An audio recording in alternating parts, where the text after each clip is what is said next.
Ngat niya yung bote kasi plastic lang yun eh.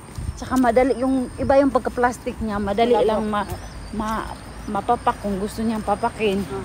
Tapos binutas niya talaga ng malaki yung ano. Binutas niya ng malaki tapos lahat ng puno yun ng oil eh. Puno yun ng oil. Ubos.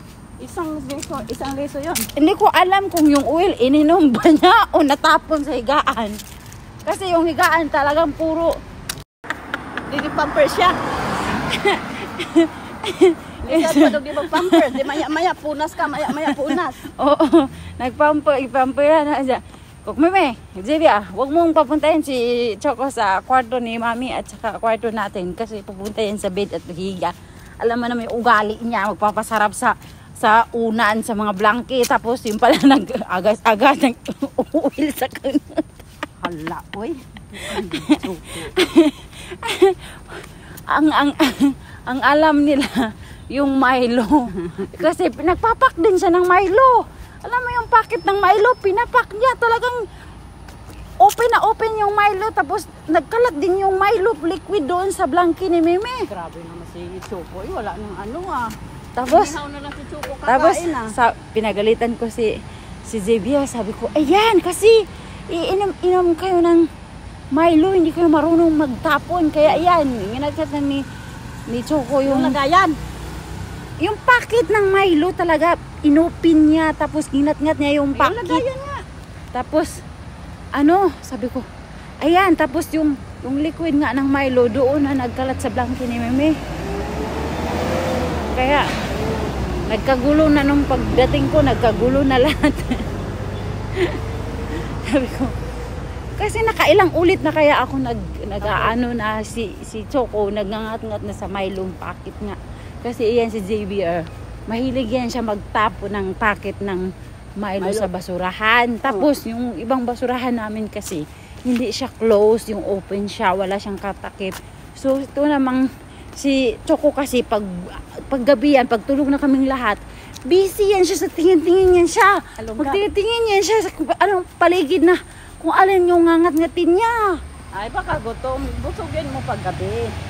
Hindi naman yan. Minsan nga, hindi pa nga nauubos yung pagkain niya eh. Hanggang umaga pa, andun pa rin yung pagkain niya sa plato niya eh. Naghahanap siya ng ibang flavor. Tinatapon ko na lang pagising ko kasi ayokong ipakain na sa kanya.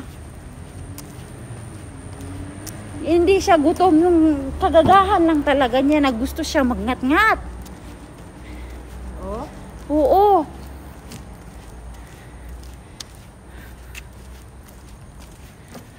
Tapos, yun. Nag-iigit na olive oil. Di ka magkakit, olive oil yun. Alam mo yung tae niya, uwil-uwil lagi. Marag piniritong tae. Basa-basa nga ga-uwil-uwil. Ikaw, mau na do. Kay ngat-ngat pa do. Anja, maglingkod ko ba na mutabi man din na siya asa ko ba na lingkod bisa skilid ko giatay man ni maaho man ni muhang uwil-uwil mong kanat do. sabi pa nga ni Xavier Joy, "Ante, you shower Choco because her butt is so smelly." Alam mo ako, ano sabi ni Joy? Sabi niya, "Ante, why Choco's butt so smelly?" Ano daw? Why Choco so smelly? The Milo can make Choco so smelly. Sabi niya, yung Milo can make Choco so smelly ah. You see that the bata unlimited ka. Sabi kasi mura lagi katubod lagi ako. Ang oil ba magsigawas kulay yellow. Oo, kaya inisip ko ano kayang ginawa niya? Ininom ba niya talaga yung oil? ano?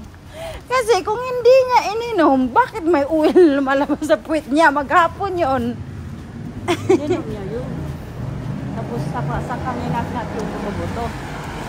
Sabi ko, ininom siguro ng gaga kay